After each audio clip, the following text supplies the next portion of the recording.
Well, welcome. Thank you for coming today.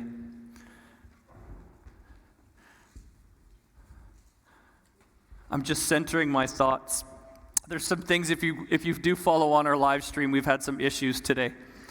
So that's what I was doing before preaching, because when things don't go right, I don't do well in my head, and so I had to calm myself to get ready for preaching because it frustrates me. So anyways, that's what I was doing. I was getting God's presence, so I deliver this message not out of frustration, but out of what God has in my heart for today. And so that's what I was just taking some time saying, God, I give it to you. It can't always go perfectly, but we'll figure it out. So who here has ever gone to school? That's a pretty easy question. Anybody ever gone to school before? No? None? How many have been schooled before? Maybe that's, you got schooled. I feel like times have changed a lot since I went to school. Classrooms are different. When I grew up, teachers were right. Now anyways. But taking a test was a very sacred thing, your final or your midterm. But a test was very sacred. I grew up in an independent Christian school, and so we had these thing called PACEs. Anybody? PACEs? Shout out to all the PACE, people here. But we had PACEs, and so you do a little booklet. You'd have some checkups along the way and self-test, and then you do a PACE test. And it was a little test to indicate your learning. And of course, in AC, it's mastery, right? And so when I started out, I'm pretty sure that I had to get above a 90% to pass the test to go on to the next booklet. 90. And I think at one point they moved it back to 80 because they felt sorry for everybody. But I remember this incident around the sacred tests, right? Like everything was these tests, and you had to pass these tests. You couldn't cheat. You couldn't, you got caught cheating. Those were grounds for paddlings. That happened back in the day. And so it was a sacred test, and I remember my sister, who was 3.5 years older than me, and maybe you're old enough to know this in AC, but there was something called Canadian Social Studies. It was awful. There was like 30 vocab words at the beginning of like anywhere from 2 lines to like 6 lines that we had to memorize. And then these things were hard. And my sister was a good student, and I remember there was one Canadian social she could not pass. And she didn't fail, and I'm sure pass was somewhere around 90, so she was probably still doing good, but those tests were sacred, and you had to master, so she couldn't pass it. And I feel like she failed it twice. My mom would know this. She's not here at the moment. And so after the second time, if you failed, you had to repeat the whole booklet and take the test again. That's why I'm so smart today, guys. That's what I grew up in. No. And so she'd have to take it, and I think after the second time, my mom went to the teacher at the time and was like, can you just give us a hint? Like, she's trying hard and she's just not getting it. Can you kind of let us know, like, a direction on the test so she can put some energy and focus on that? And nope. You can't do that. Why? Because then it's not mastery. There was the test was sacred. We can't let you, now it's like, we'll give you some, anyways. But the test was sacred, so that was my upbringing with testing. And so when I got to university, I remember my first math class, I think it was a second-year calculus class.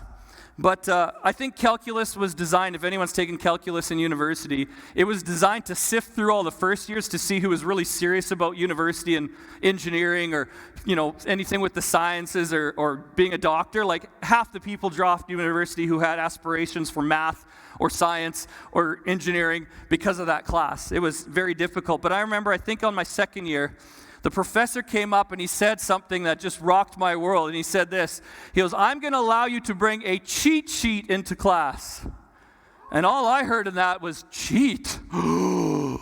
Right? Because I grew up, we had the nonstop honesty, instant obedience, all these things. And you couldn't cheat, And so I was like, what is this cheat sheet? And he said, you can get a blank piece of paper and write anything you want on both sides. And as long as it's on that piece of paper, you get to bring that paper in with you to the final, to the test. And I about fell over. And so I didn't know, but I had the gift of writing as small as possible all of a sudden and still being legible. Like that sheet was double-sided, and it was filled with every little thing. I had formulas, I had equations, I had questions, practice questions, and I knew exactly where they were, and I studied that thing. But I got to bring that cheat sheet in with me to class. And what I discovered in that is I realized that kind of taking off the pressure of having to know everything in your mind, but having a little cheat sheet that gave you a guide, it made the test way more easy, way more graspable. There was a lot less winging it, trial and error, kind of hoping for the best and going, I don't know this, because I was like, I don't know that. Oh, there's a similar question, or there's a formula I can use. And so I had this cheat sheet, and it gave me the best chance of coming up with the right answers and passing the test. And so that was really cool for me. And so math, I discovered, is so much easier when you are allowed to have a cheat sheet. And last week I sat here and we brought the bench back because we're in the middle of our series called Box of Chocolates. And so these chocolates have been sitting here waiting. And many of you are thinking at some point I'm going to give them out because that's what I do. But I don't know if I will. But here, I sat here and said, life is like a box of chocolates, right? And so we used that quote from Forrest Gump, and we focused on the like part. Life is like a box of chocolates. And I said last week, you can't forget the word like. Why? Because like changes it. If you forget the word like, it goes from a simile to a reality. It goes from a fun, interesting comparison to an outcome. Life is not a box of chocolates. Life is like a box of chocolates. And so just because some things in your life seem like they're real doesn't mean they're real. The enemy goes around like a roaring lion. Not a roaring lion, but tries to make it seem like he's a roaring lion and makes a lot of noise. I gave the story of the dog walking by the dog with Che and ourselves, and the dog was leashed up. Like a flood, the enemy comes in like a flood, And so there's these things that allude to similes. And so don't forget that from 2 weeks ago. It wasn't last week, I might have said that. Between simile and reality, but we didn't focus on the second half of that quote, which I'm going to do today. Forrest Gump said, life is like a box of chocolates. And then he said this, you never know what you're going to get. You never know what you're going to get. And sometimes life is like that, isn't it? You don't really know what you're going to get. Some stuff surprises you. I remember talking about fresh breath and getting the wind knocked out of you because you didn't see it coming. Life does something, you're like, whoa, that one wasn't there. And so Forrest Gump makes this thing, and I don't know, he's referencing his mom always told him this. So I don't know what kind of chocolate boxes they had back in the day, but I do know today there's been some changes potentially because he says you never know what you're going to get. But do you all know that nowadays they have a chocolate cheat sheet? Yeah. Bob knows.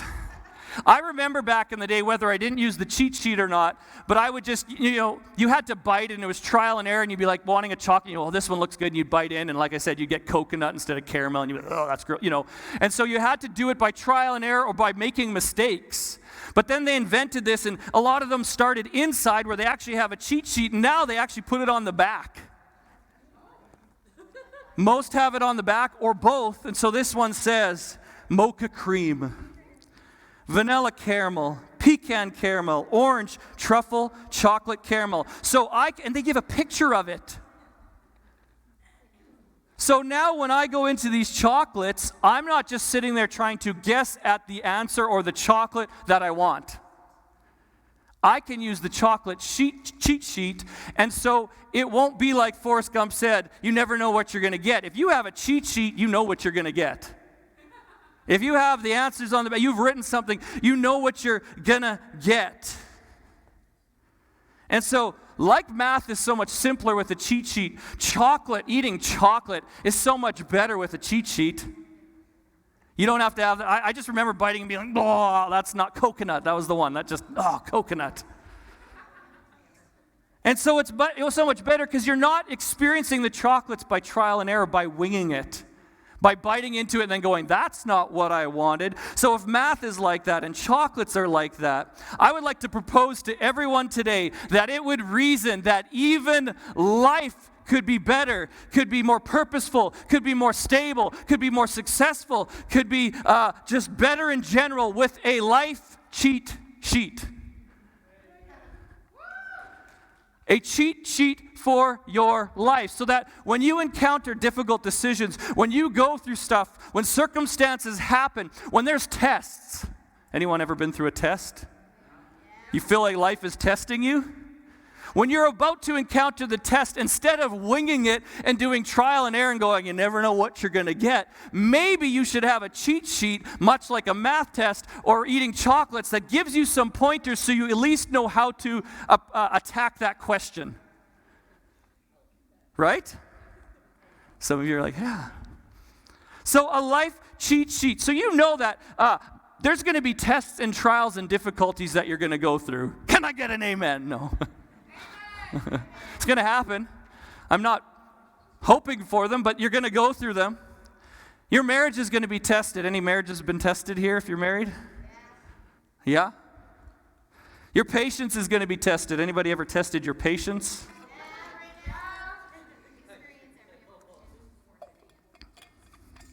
This live stream tested my patience today. Should have looked at my cheat sheet before I wrote the texts I did. Hey, Brian? Your love for others is going to be tested. Your faith is going to be tested. Your peace is going to be tested. Your giving could be tested. Your emotions, oh, he's getting real now. Your emotions could be tested.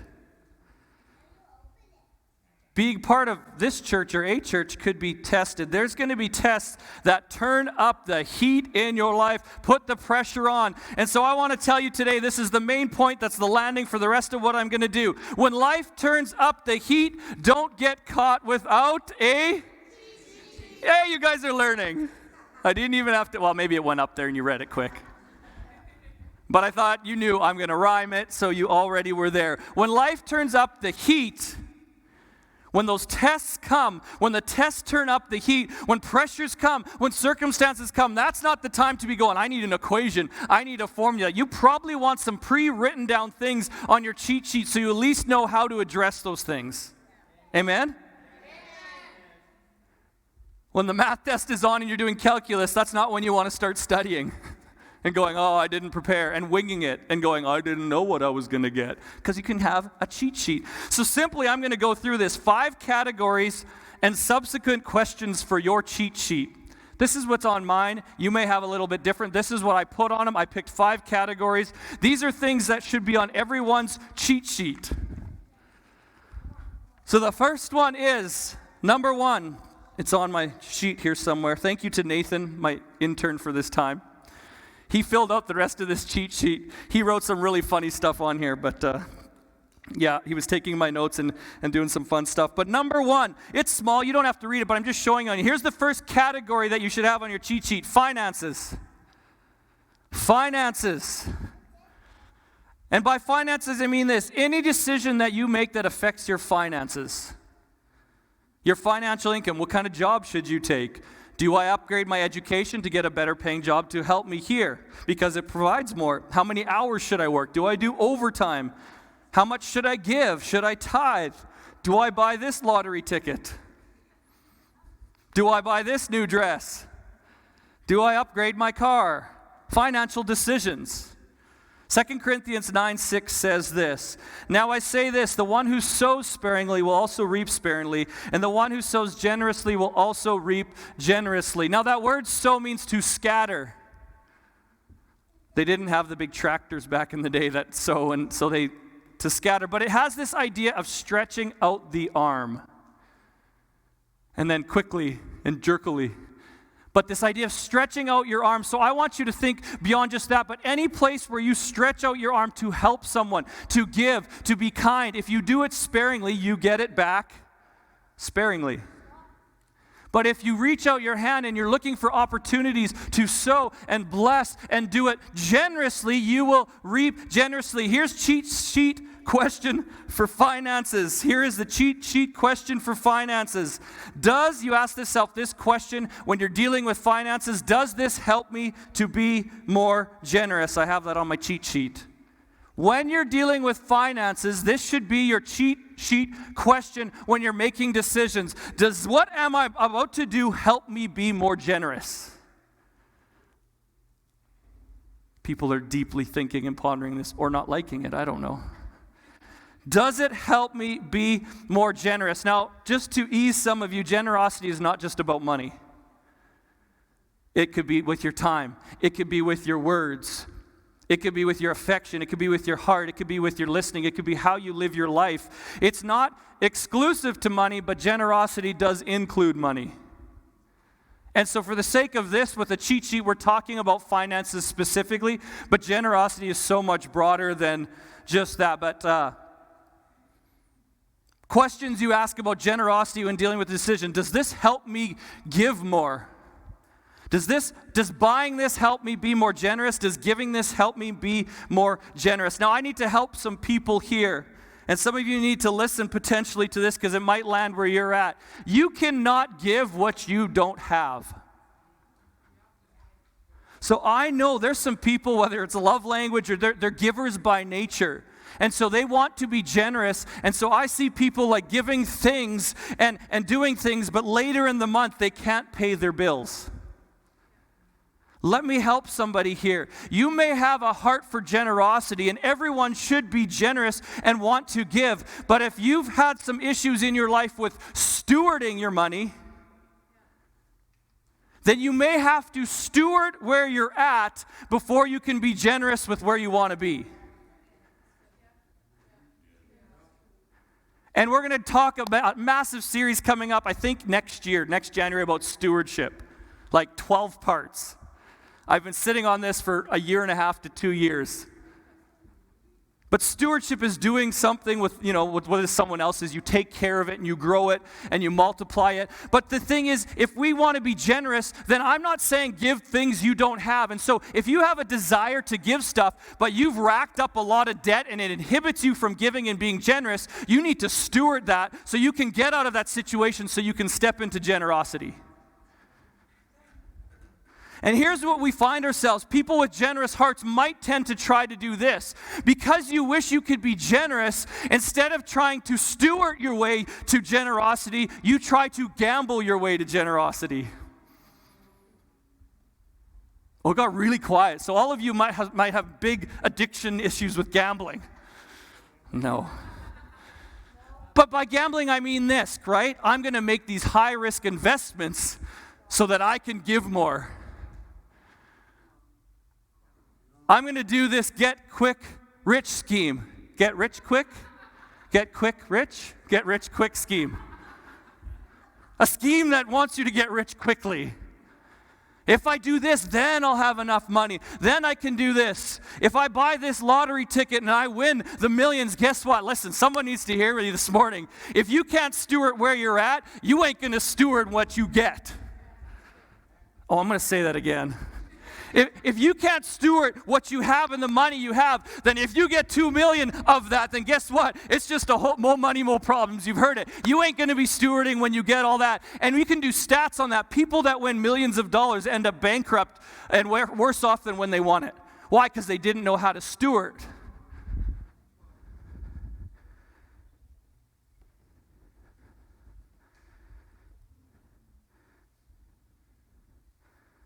And so you try to get like this, casinos and different things because I want to be more generous.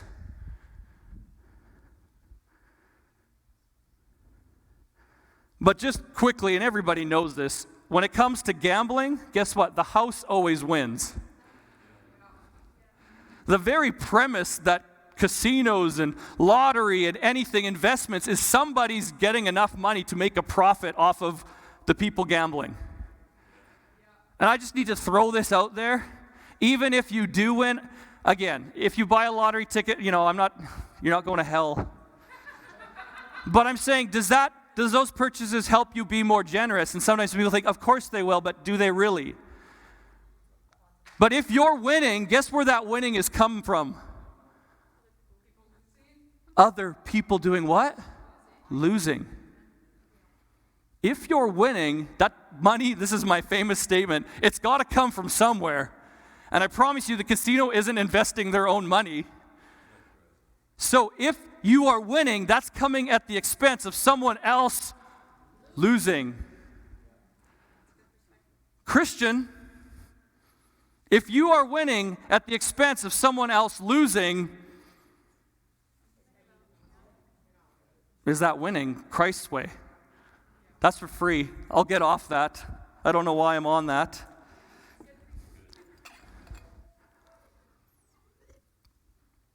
So 4 places you can be generous. I just quickly picked these just to kind of add some clarity to it. Generous with God, generous with family, generous with others, and I included this, generous with self. Generous with self. Generous with God. Everything, everything, if you're a Christian, you may understand this. If you're not, you may go, man, I'm new here and you're talking about this, but everything we have belongs to God.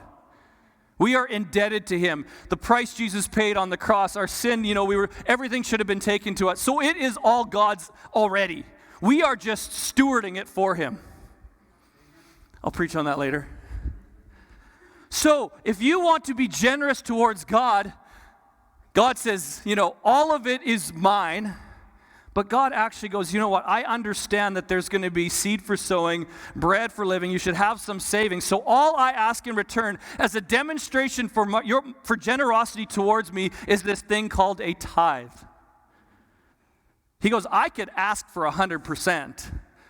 But as a demonstration of generosity towards me, I'm asking for only 10%. 10%. And so covenant, not to get into it, covenant is what is yours is mine and what is mine is yours. And we're in a new covenant now and we're covenanted to God. And God says, as a representation of your heart of generosity towards me, tithe. That's why we do it. Because it's a representation to God. I'm putting you first. I'm generous towards you. So we tithe towards God and we give towards God as a sign of generosity. Then we have family. Guess what? You should be generous with your family. It's okay to be generous with your family. It's okay to go, I need this car to make sure my kids get safely from point A to point B. You might not need the Ferrari with the spoiler on the back.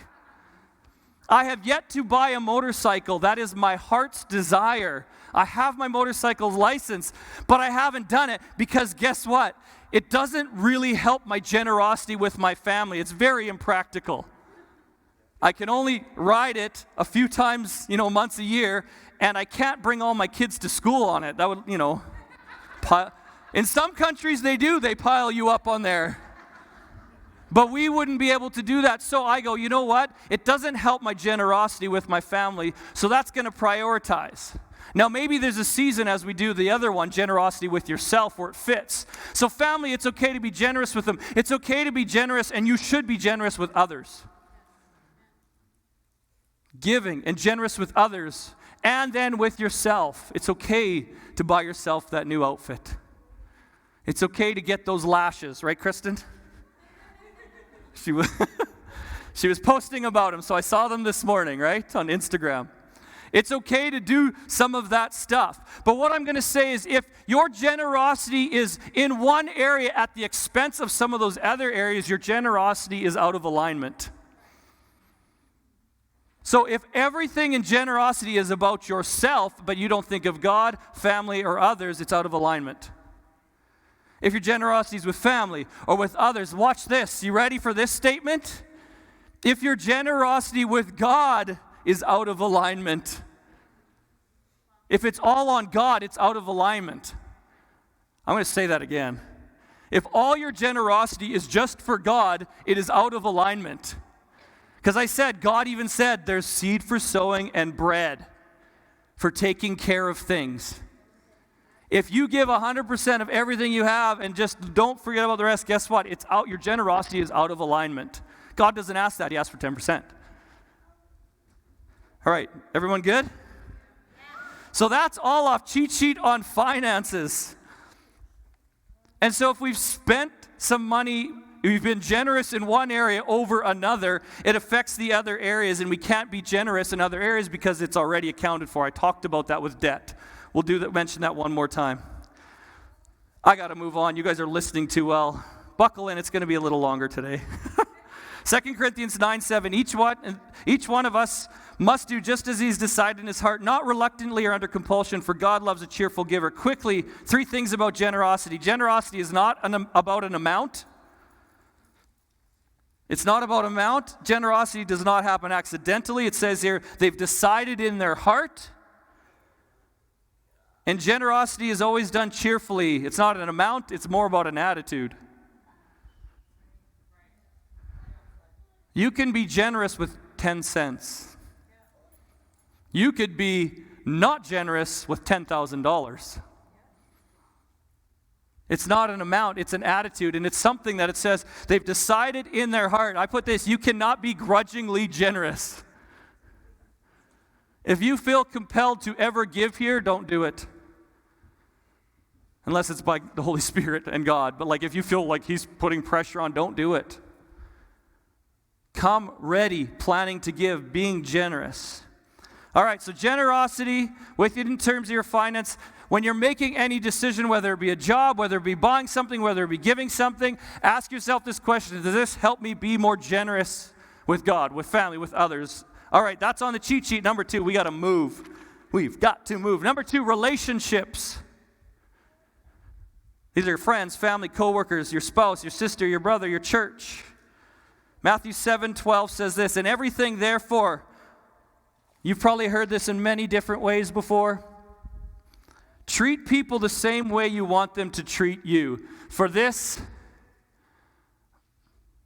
well, that is definitely not Matthew 7:12. I got that reference wrong. Hey, guys? "For this is the law and the prophets." Somebody could look that up. It's not Matthew 7:12, but this is the verse I want. "So in everything, therefore," that should have been in there. I should have just copied and pasted that, though. Are you using my notes, or did you do these? Anyways. "Treat people the same way you want them to treat you, for this is the law and the prophets." Here's the cheat sheet question for relationships. Am I treating others how I would like to be treated? Got to find that. There it is on my cheat sheet. Am I treating others how I would like to be or want to be treated?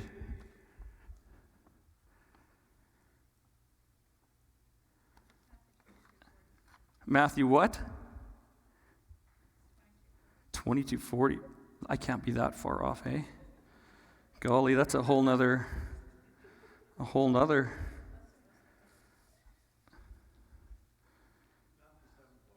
Is it? So did I just read that wrong then on there? Okay. I don't know what happened. I thought I looked at a verse that said something totally different, but maybe not.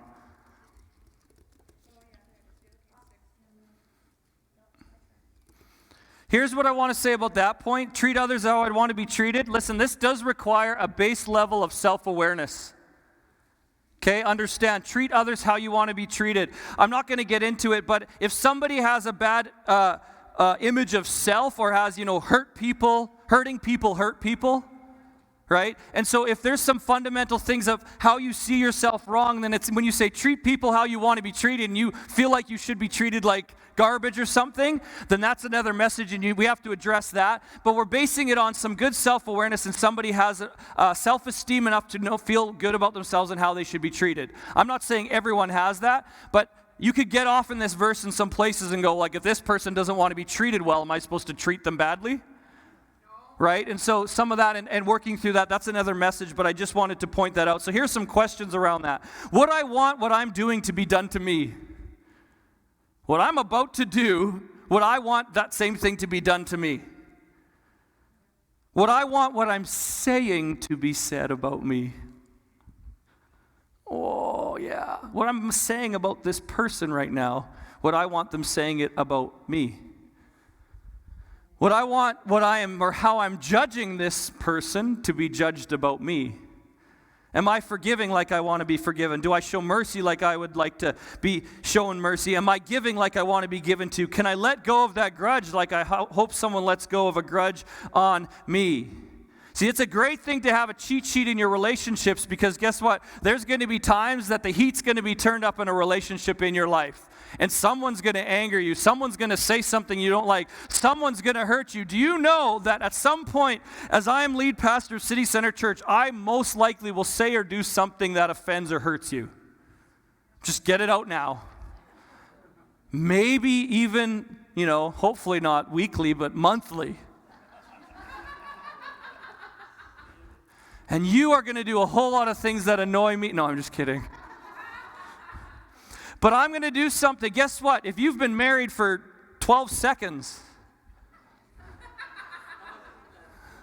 after the honeymoon, then you realize there's going to be something they say or do that just irks you.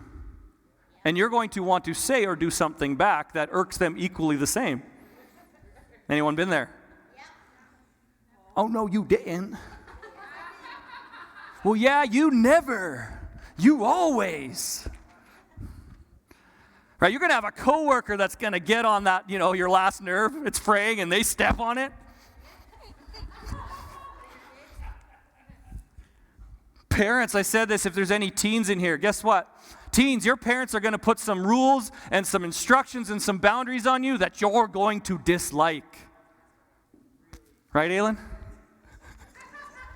She's here, that's why I said it.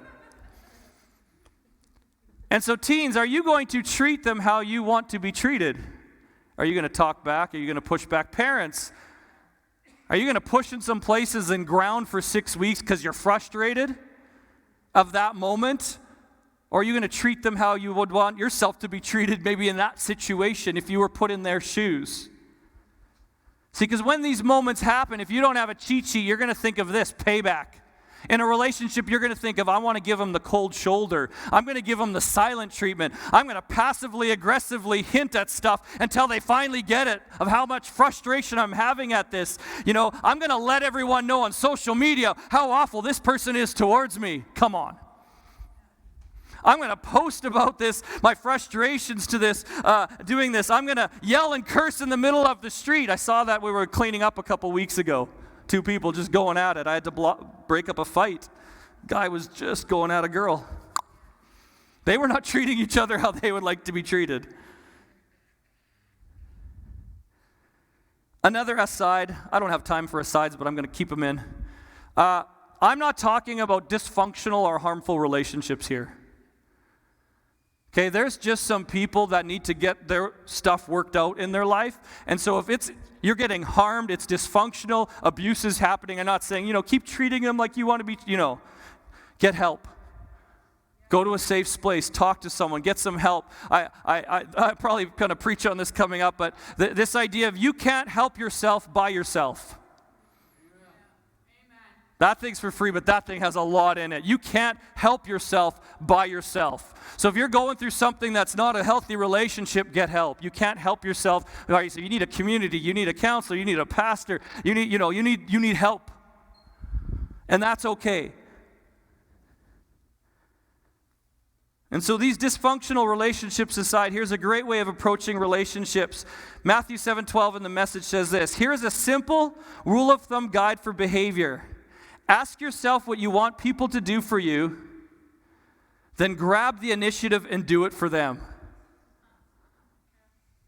I like that. Grab the initiative and do it for them. And watch what he says. Add up God's law and prophets, and this is what you get. Remember, we were talking about math. 2 plus 2 is? 4 plus 4 is? Matthew quotes Jesus here, and he says, if you add up the law, all the laws and all the prophetic things that said, if you add it all up, it culminates and equals as a sum this statement: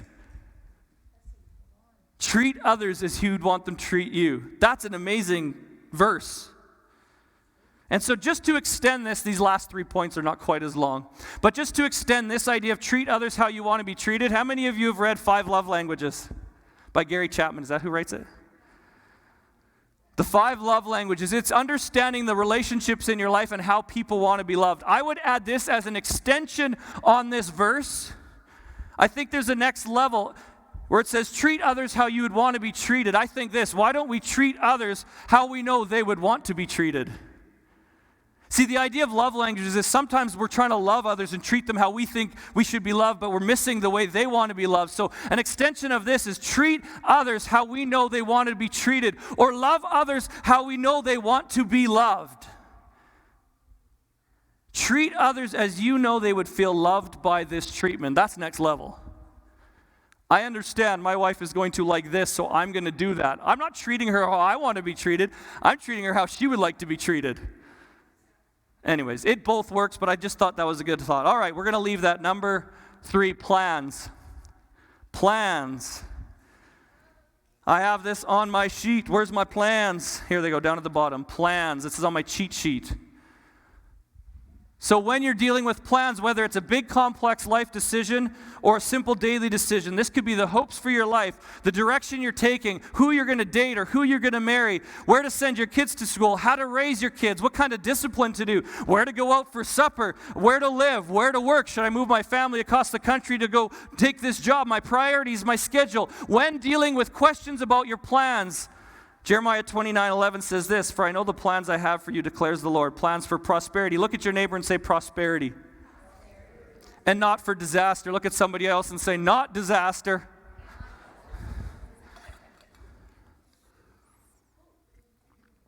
To give you a future and a hope. Here's the cheat sheet question for plans. Here it is. Does this plan hype hope for my future? I had to consider hope, but I thought I need to hype some hope in this place today. Is what you're about to do, is this plan, does it hype the hope for your future? Are you getting excited about your future because of this plan? Remember, we're talking about a cheat sheet, things you can have written down that if you encounter some situations in your life or circumstances come, you already have some answers written down so you can go to them and go, this is how I live my life. Does this plan hype hope for my future? I don't think anyone goes out to make a plan for disaster. Hopefully, again, refer to functioning relationships. But no one gets up and says, I hope my marriage takes a real big hit today. I'm hoping my investments lose 50% today. I'm hoping someone I love dies today. Right? Nobody makes plans to have that happen, but guess what? It does. You end up having plans for, like, you have to deal with disastrous situations. And honestly, we don't always know which plans are going to be prosperous and which are going to be disastrous. But come next week, and we're going to dig into that a little bit more, because there's some things you can do to try to make your plans be more prosperous than disastrous. This is one of them. But there's a little deeper we can go with this in the cheat sheet. But this is one thing you can start to do. But here's a question off that. Here's a really good one. Wherever you're at, if you're a Christian or you're not a Christian, if you're new to all this, you're coming to church for the first time. I was going to say if you're watching, which you're not, because nobody's watching right now. Everyone's here instead. I'm really over it for sure. You can tell. Is what I'm about to do hopeful for the future? Watch this. Or is it just handy for the present?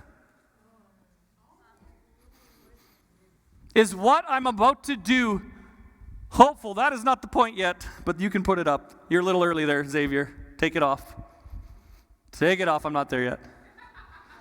Is what I'm about to do hopeful for the future or handy for the present?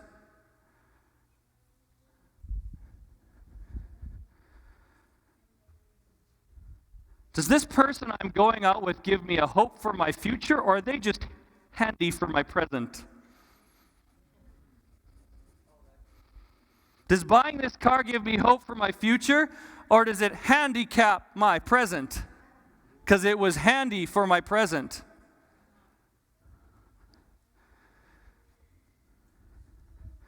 Does this one night stand give me hope for my future, or is it just handy for my present?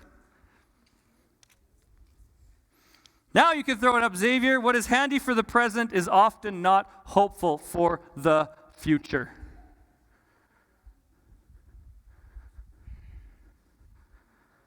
I think most disastrous things are done with immediate gratification in mind. That's good preaching, hey? Don't worry, these next 2 points, they're like hits to the side of me. You know, sometimes you preach from victory and sometimes you preach from like conviction of where God's dealing with. So I'm freely admitting these next 2 ones, God's like, do better, do better. So if it's stepping on your toes now, guess what? Mine, I'm like, yeah, this is, and we'll work through these together. But most disastrous things that end up are done with immediate gratification, or they were handy in the present. Cheat sheets. Remember, we're talking about stuff that you should have on your cheat sheet. Whether it be hooking up, I'm just hooking up.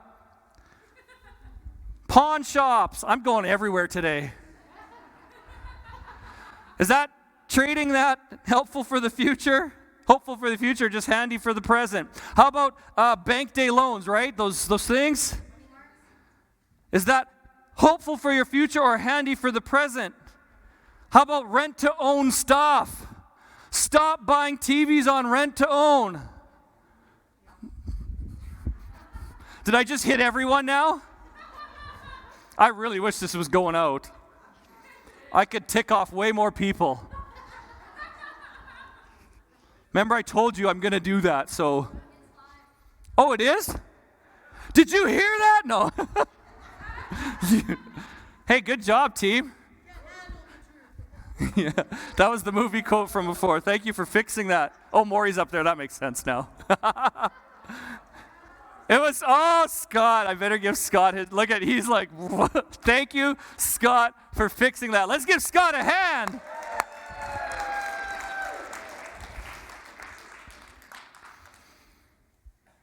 Those payday rent-to-own, that's what I was like. Stop renting couches and putting furniture in your house because it's handy for the present. It's handicapping your future. It's not hopeful for your future.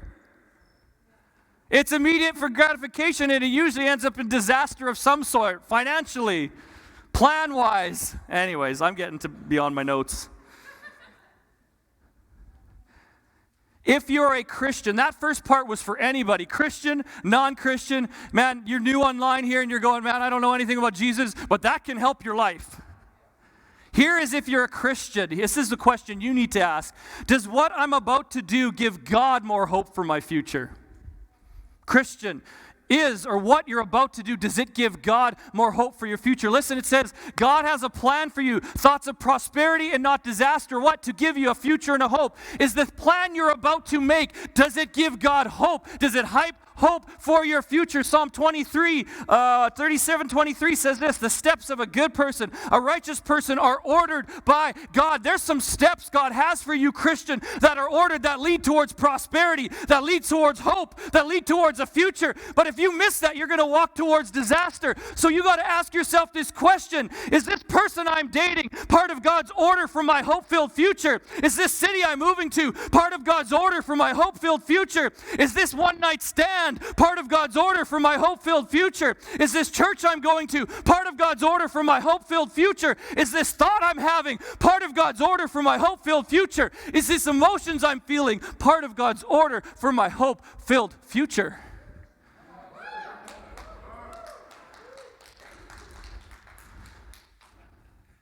Is what I'm planning give God hope for my future? You guys getting anything out of this? That's Brad's question. He's not here, so I'll honor him by asking that. Come on, someone say cheat sheet. Oh, come on. I want everyone together. Say cheat sheet. If you're online, why don't you comment to me, cheat sheet. See if I can find it now. Oh, we got our music. Sorry. That's our praise from before. Yeah, I do that. Hey, look, cheat sheet. You were saying cheat sheet. There we go. Oh, Leah's there. Cheat sheet. Thank you, Leah. I'm now joining in online. All right, done that. Number 4, souls. Souls. Not the bottom of your shoes.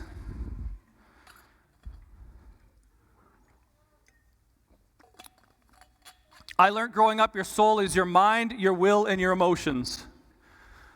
So your soul is your mind, how you think about things, people, and others. Your will, how you make decisions about the things you think about. And your emotions, how you feel about the things you think about and the decisions that you make. I'm going to put this definition. It's right here. I thought this was a really good way to think about your souls. Take a picture. You're not going to have time to write this down because I'm going to go too fast for this. But here's this for your souls. Souls is how you think about things. That's your mind. Your will, how you decide to do the things you think about. And then how you feel about the things you think and the decisions you make. That's your emotions. So when it has to do with your thoughts, your decisions, and how you feel about them, that's what I'm talking about when I say you should have this on your cheat sheet. 1 Corinthians 6:12, this is going to be a fun one. All things are lawful. There is some context there that we could dig into. I don't have time for today. It's not saying everything is okay. But it does have a principle here that I think we need to remember. All things are lawful, but not all things are helpful. Come on, look at somebody and say, it's not all helpful. If you're watching today, come on, let me know. Tell me, say, Pastor Derek, it's not all helpful. It's not all helpful. All things are lawful, but not all things are helpful. All things are lawful, but I will not be brought under the power of any. Here's a cheat sheet question for the soul. The cheat sheet question for the soul. Yeah, I got my soul on here. Is what I'm doing helpful? And can I control it? Ooh. You're probably going to have to go back to this message. Oh, I was going to say go watch it, but it'll be, oh well. I'll re-preach it in a room somewhere. I don't know. Is it helpful? Remember, we're talking about life is like a box of chocolates. You never know what you're going to get. Getting a cheat sheet so you can answer the questions of life. When life turns up the heat, you have some answers that you know what to go to when these things happen. When your soul is tested, when your mind is having trouble, when your emotions are all over the place, when you don't know what decision to make. That's what we're talking about here. Have it written on your cheat sheet. Is what I'm thinking, is this decision I'm making, is what I'm doing, is it helpful? And do I think I can control this? Because listen, just because it is legal or lawful does not mean it is helpful. Let me give you some examples. Pot, marijuana, that is now legal. But you need to ask the question, is it helpful? Now, I know we can get into some people, we'd have discussions where they say it is. I'll address that in a little bit. But is it helpful? Okay. Drinking alcohol. It is legal. You can't drive after a certain point, but it is legal and lawful, but is it helpful?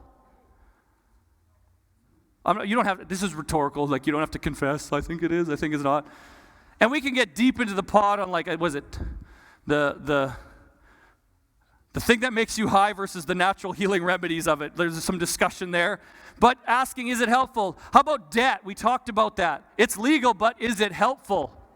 Sometimes. But it doesn't just mean you should do it. How about porn?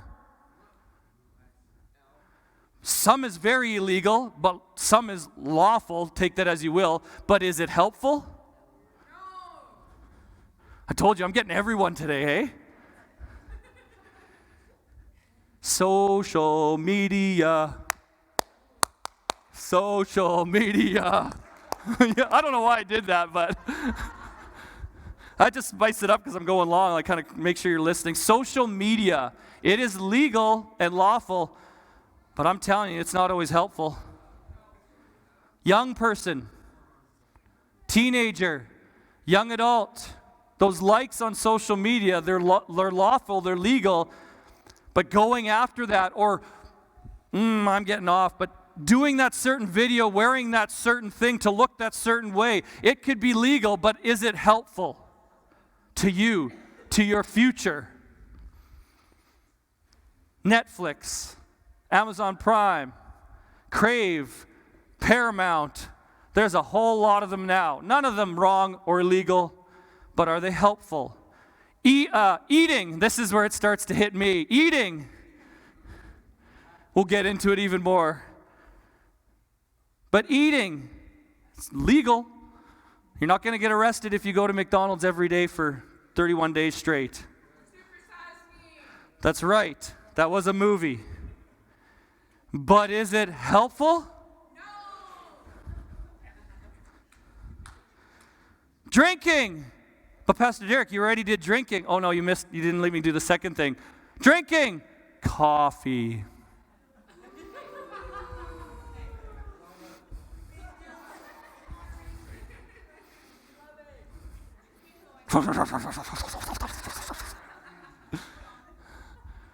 Drinking coffee, it's legal. But if you can't function without your cup of coffee in the morning, is it helpful? Oh, this will move to point 2. Remember, you asked this about souls. Is it helpful, and can I control it? Because there's some things that may even be helpful, but if they start to control, the verse says, Paul says this, I will not be put under the power of any. So just because it's lawful does not mean you should be doing it, because it may start to control you. Insert the debt argument again. Eventually, guess what? It says in the scripture, the borrower is servant to the lender. And so you may say, hey, this debt is helpful. But eventually, like I said at the beginning, talking about money and stuff, you can't be generous because you owe so much. And so it's not helpful anymore because the debt starts to control you and the decisions you can make. And you say, God's saying, I need to give this, but you're saying, I can't because I bought this car, because I bought this outfit, because I did this. And so it's starting to control you.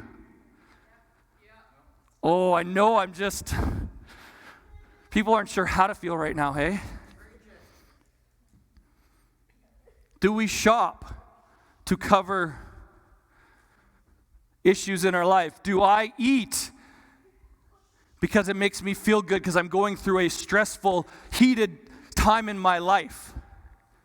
Do I look at that thing because it gives me gratification in my physical body? Because I'm feeling inadequate at home in my marriage?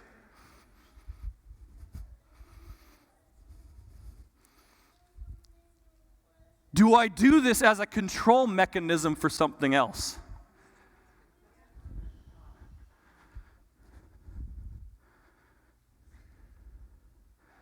All of these are legal: debt, alcohol, pot. Not all are helpful, and many may try to control you. How do you know if it started to control you? It begins to alter your soul. Here's the point. If something alters your soul in a way you can't control, be very careful. You guys are listening so well. Sorry I'm taking a little long with this, but I think it's important. I'm not sorry. People tell me, stop apologizing for it. It's the word.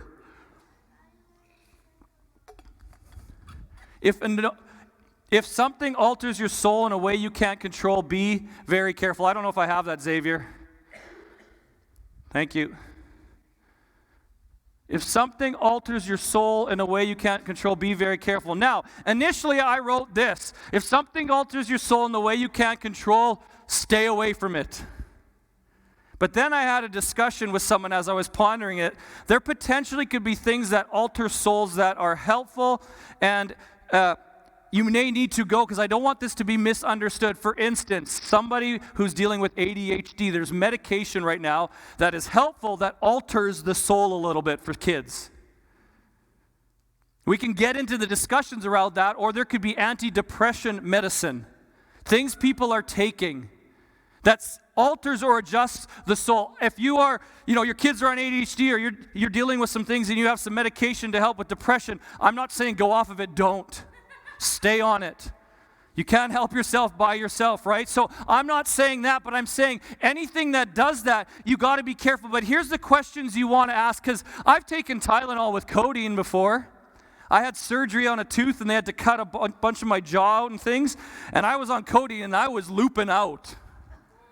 It was weird. It was the closest I had where I was just like, man, right? And so that altered my soul. But here's kind of the qualifier for that. Listen, here's, I got to make sure I do it right. Here's how you know the difference. Professionally prescribed is different than personally to survive.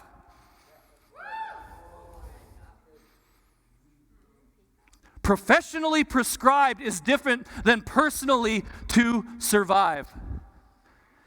If you're doing it on the sneaky sneak, and it's a coping mechanism for what you're going through in your life, and you're taking it personally to survive, that little drink here and there, that becomes more and more. Watching that thing here and here, that becomes a little bit more. Buying that thing, taking on debt a little bit more and more, then guess what? That's personally to survive. It's different than professionally prescribed, because someone else is brought into that process. And then the second thing you need to contend with is it helpful? Watch, not only to you, but to the others around you. Acknowledge that what you're doing is helpful.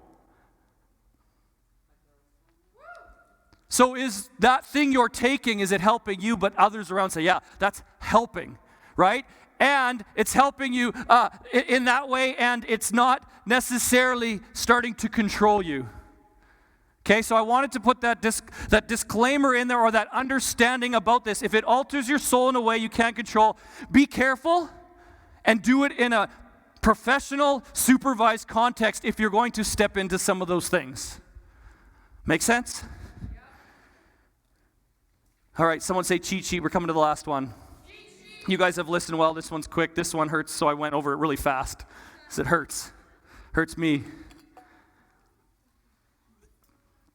So when you're dealing with things with your soul, let me just end on this or touch on this.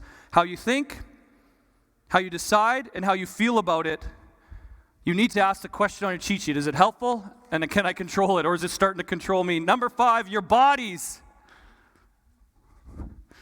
Your body. Your body. 1 Corinthians 6:13. Food is for the stomach, and the stomach is for food. However, God will do away with both of them. I think it's saying we won't eat in heaven. Or not the way we know it. But the body is not for sexual immorality. Okay, I'll leave that. I'm not going to go there. Some of you are like, but for the Lord, that's my point. The body is for the Lord, and the Lord is for the body. 1 Corinthians 6:19-20 says this, or do you not know that your body is a temple of the Holy Spirit within you? You are a temple of God. And if you aren't sure about the Christianity thing, your body is a temple for your life here on earth. And if you treat it like garbage, it ain't going to serve you well. But we as Christians, it says this, your body is a temple of the Holy Spirit within you, whom you have from God, and that you are not your own, for you have been bought for a price. You've been bought and purchased by the sacrifice of Jesus. We're going to take communion here in a few minutes. That's the price that was paid. And so we're going to glorify God in our bodies. We're going to glorify God in our actions by remembering what he did for us. But I love this. It says, glorify God in your body. Here's the cheat sheet question for the body. Does this build up my temple? Does this build up my temple? I'm almost done. You guys have done great.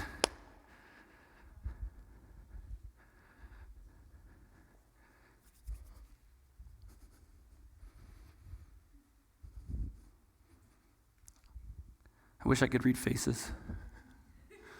So unsure. I'm leaving people to just write notes who are writing notes so I don't move on. Okay. So here's the 3 things you can ask. This is for those, again, you're new to Christianity, you're coming in, you're saying, hey, I'm not sure about this. This will help you with your life. Here's 3 things anyone should ask is this. Is what I am doing for my body building up my temple? These questions aren't coming up. You're just going to have to listen. Is what I'm doing for my body, whether it be like physical activity. Sometimes it may be going to a chiropractor or a physio person. You're doing things for my body. Is what I'm doing for my body building up my temple? Is what I'm putting in my body building up my temple? Yeah. And here's the last one. Is what I'm putting on my body building up my temple? Tattoos, clothes, plastic surgery, body morphing, piercings. I'm not saying they're wrong. You just need to ask this question. Now, Christian, we've got a higher standard. Because that verse says, therefore glorify God in your body. There is a way for us to live that glorifies God with our bodies. So I'm going to put these questions in terms of that now. Is what I'm doing for my body, does it glorify God with my body? Wait, is what I'm putting in my body glorify God with my body? And the last one, is what I'm putting on my body, does it glorify God with my body? So when you get that craving, Derek, late at night, Derek, is what you're about to eat, does that help me glorify God with my body?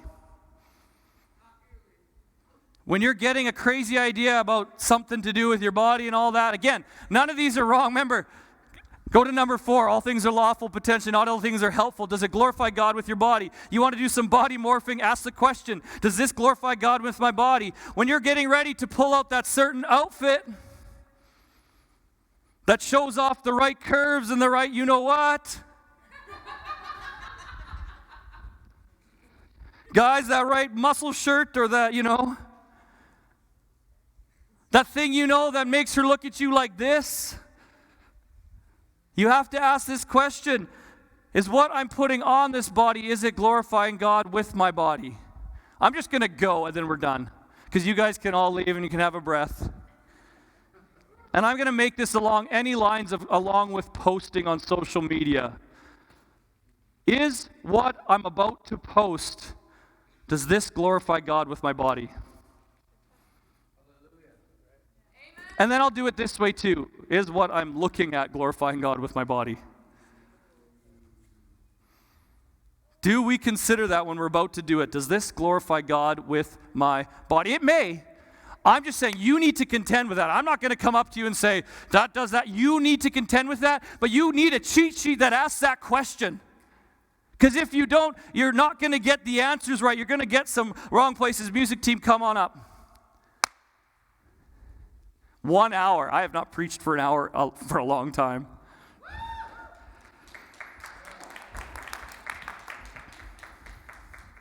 So life's going to come at you with some tests. Like Forrest Gump said, you sometimes feel like you don't know what you're going to get. But if you have a cheat sheet, then guess what? You can have some answers down on the page so you know what you're going to get.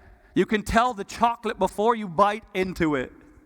Before you bite into it and go, I didn't know. Oh my goodness, how did this happen? I ended up screwing this, You can have some things on there that help you know what you're going to get. So you go, yeah, this is what I planned for. This is what I found. Because life is going to turn up the heat. So at the beginning I said this, when life turns up the heat, don't forget your cheat sheet. You need to have a cheat sheet. So here's the challenge. This week, grab a blank piece of paper and make your cheat sheet. I'm not kidding. You can use the categories I have: finances, relationships, plans, souls, and bodies. You can use the exact same questions I had. They're really good. Base. Next week, we're going to come and dig into that and know the difference between prosperous and disastrous things. And we're going to learn the difference between ways you can understand tests and pass tests is through memorizing or mastering. And in between comes understanding. Both you can learn from. But we're going to dig into that a little bit. But get yourself a piece of paper or a digital piece of paper and write down some things that you say, when this comes, when I'm struggling with a plan, when I'm struggling whether I should go out or do this, or I should drink this, or I should look at this, go back to your cheat sheet and say, no, this isn't helpful. No, this isn't something my soul needs. No, this isn't something I should put in my body.